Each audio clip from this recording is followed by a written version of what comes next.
Circular motion का numerical 17। A person stands on a spring balance at the equator. तो उसके दो question पूछे हैं। पहला है part A, by what fraction is the balance reading less than his true weight. तो यहाँ पे कोई हम सब अर्थ के सरफेस पे है, तो यहाँ पे एक आदमी अर्थ के सरफेस पर कोई वेइंग मशीन पर स्प्रिंग बैलेंस पर बैठा हुआ है और उसका वेट होगा mg। हमारा वेट मतलब वो ग्रेविटेशनल फोर्स जितना हम पर एक्ट हो रहा है वो हमारा वेट होता है, और वो वेट कितना होता है हमारा मास इंटू जी, mg। लेकिन जब हम वेइंग मशीन पर खड़े रहते हैं तो हमारा एक्चुअल वेट नहीं होता है। एक्चुअल वेट सिर्फ दो लोगों को ही मिलेगा। कौन से दो जगह पे ही मिलेगा? कौन से दो जगह पे? एक तो नॉर्थ पोल वाले या साउथ पोल वाले दो आदमी को ही अपना उनका एक्चुअल वेट जो होगा वो मिलेगा। बाकी लोगों को, अगर अर्थ रुकी हुई है, अर्थ मोशन में नहीं है, तभी उनका असली वेट जो होगा, ट्रू वेट होगा, वो मिलेगा। अदरवाइज अर्थ के सभी सरफेसेस, सभी पॉइंट्स, यहाँ पे सर्कुलर अर्थ रोटेट हो रही है खुद के around with angular velocity omega. मतलब इसका हर एक पॉइंट इस सर्कुलर मोशन में परफॉर्म कर रहा है। तो यहाँ का पॉइंट अगर सर्कुलर मोशन परफॉर्म करता है तो हमें पता है कि सर्कुलर मोशन में जो पार्टिकल होगा उस पर आउटवर्ड डायरेक्शन में, रेडियली आउटवर्ड डायरेक्शन में सेंट्रीफ्यूगल फोर्स एक्ट होता है। और वो सेंट्रीफ्यूगल फोर्स होता है उसका मास इंटू यहाँ का एक्सिस से डिस्टेंस जो होगा आर, और मतलब ये इसकी रेडियस सर्कल की, और ओमेगा स्क्वायर जिस एंगुलर वेलोसिटी से अर्थ रोटेट हो रही है उतना सेंट्रीफ्यूगल फोर्स उस पर एक्ट होगा बाहर की डायरेक्शन में, और वेट होगा टुवर्ड सेंटर ऑफ अर्थ। तो यहाँ पे इक्वेटर पे, अब यहाँ पे सेंटर ऑफ अर्थ तो ये होगा, तो इसका कुछ फैक्टर, तो ये किस तरह से चेंज होता है हमने ग्रेविटेशन में ऑलरेडी पढ़ा है। ग्रेविटेशन में आप ये पढ़ते हैं, लेकिन हमें दिया है कि इक्वेटर पे आदमी है, तो इक्वेटर पे आदमी होगा तो इसका वेट होगा टुवर्ड्स द सेंटर यहाँ पे, और इसका वेट होगा mg। लेकिन अर्थ के रोटेशन के कारण बाहर की डायरेक्शन में फोर्स एक्ट हो रहा है mr ओमेगा स्क्वायर। मतलब इसका जो वेट यहाँ पे दिखाई देगा वो वेट, मतलब ये तो फोर्सेस है, वेक्टर एडिशन, तो इतना वेट दिखाई देगा, इतना यहाँ पे वेट दिखाई देगा, वो होगा लेट से mg डैश w2, ये होगा इसका वेट। तो जो एक्चुअल वेट होगा उसमें से mr ओमेगा स्क्वायर इतना वेट का चेंज हो जाएगा। तो पहले हम पार्ट में पूछा है कि what is fraction of this change in weight, change in weight with true weight. तो ये चेंज इन वेट कितना आ गया है mr ओमेगा स्क्वायर, और ट्रू वेट कितना है mg। तो ये फैक्टर कितना आ जाएगा यहाँ पे r omega square upon g।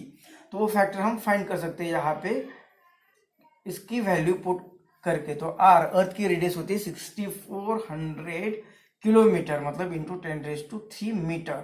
Omega, और ये g की वैल्यू अगर हम 10 भी लेते तो ओमेगा क्या आएगा? ओमेगा यहाँ पे आ जाएगा ये r अपॉन g। अब ओमेगा होता है 2 पाई अपॉन कैपिटल T का स्क्वायर।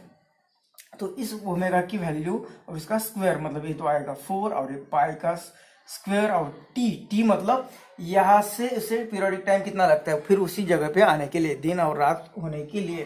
तो वो होता है 24 आवर्स लगते हैं। तो इससे 60 मिनट से मल्टीप्लाई करेंगे तो इतने मिनट्स और इतने सेकेंड, और इसका स्क्वायर फिर से, तो ये तो इसका स्क्वायर ले लिया, लेकिन इसका स्क्वायर भी लेना पड़ेगा, तो इतना वेट कम हो जाएगा। तो इसे अगर हम करते हैं तो इसका आंसर ऑलरेडी मैंने किया है, तो इसका आंसर में टाइम वेस्ट ना करते हुए आप कैलकुलेशन कर दो। इसे डिवाइड होता जाएगा जहाँ तक पॉसिबल है तब तक, फिर आपको डिवीजन इस तरह से करनी पड़ेगी, और इसका आंसर आएगा 3.5 इंटू 10⁻³ इतने फैक्टर से चेंज हो जाएगा।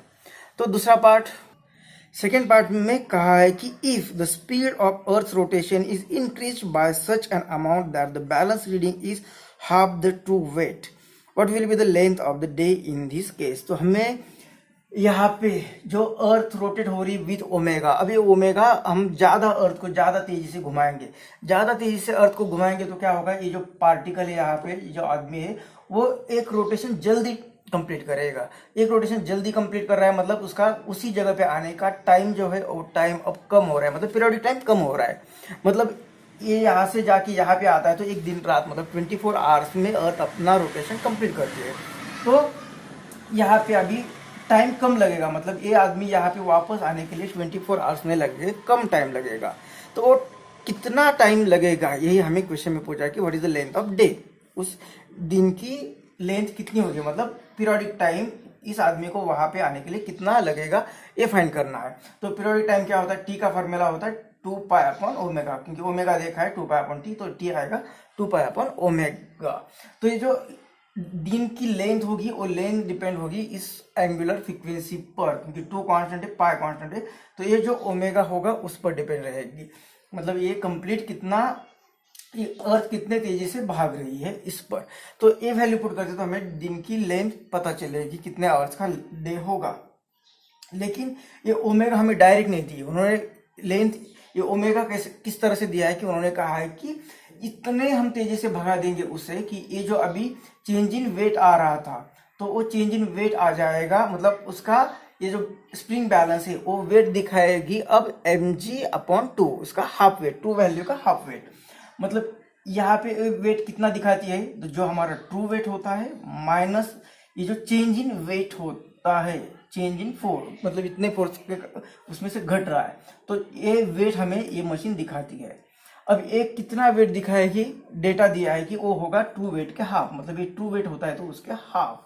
तो इसमें से हमें ओमेगा मिल जाएगा, किस तरह से, इसे इस तरह से लेते हैं, इसे इस तरह से लेते हैं, तो mg-mg/2 इज इक्वल टू आएगा mr/ओमेगा²। तो इनका सब्ट्रैक्शन आ जाएगा mg/2 इज इक्वल टू mr/ओमेगा²। तो ये m चला गया तो इसमें से ओमेगा मिल रहा है हमें, ये g और ये 2 और ये r इधर आ गया, तो ये ओमेगा इतना मिल जाएगा।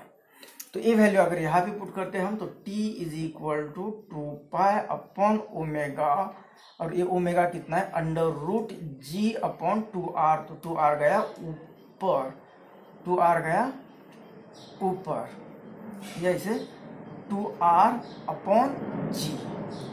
तो इसमें वैल्यू पुट करते हैं, तो ये 2, ये पाई, ये 2 तो वही रहेगा, r की वैल्यू 6400 × 10⁻³ और g की वैल्यू ले ली 10। तो यहाँ पे फिर स्क्वायर रूट के बाहर ये देखो, यहाँ पे t इज इक्वल टू 2π, अब ये 64, इसका स्क्वायर रूट आएगा 8, ये 2 जीरो की जगह पे आ गया 1, अब ये 10 ऊपर गया तो ये 0 कैंसिल हो जाएगा, तो यहाँ पे 100 तो बाहर आ जाएगा, तो ये बचेगा 10 और अंडर रूट में रहेगा √2। तो यहाँ पे t आ जाएगा ये 2 और ये 3.15 इसकी वैल्यू, तो इसकी वैल्यू लेते 3.14 और इसका मल्टीप्लिकेशन करते तो 8, तो मल्टीप्लिकेशन यहाँ पे कर देते हैं।